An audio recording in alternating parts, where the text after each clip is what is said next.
রুটি বানাতে গেলে যেহেতু অনেক সময় লেগে যায়, সেজন্য অনেক সময়ই আমি সকালবেলা রুটি বানাতে পারি না।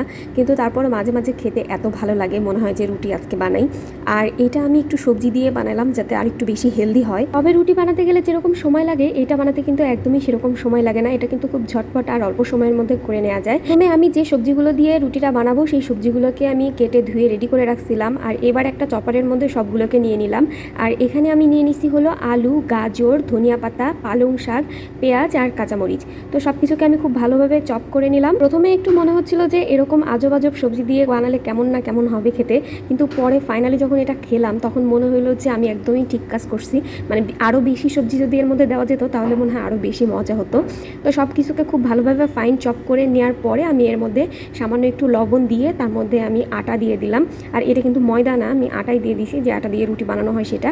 তারপর এর মধ্যে সামান্য একটু পানি দিয়ে খুব ভালোভাবে মিক্স করে নিলাম। এটাকে একদম রুটি বলা যাবে না, এটা ওয়ান কাইন্ড অফ চাপটি রুটি, যেটা আমরা গ্রামে সকালে খাওয়া হতো মাঝে মাঝে।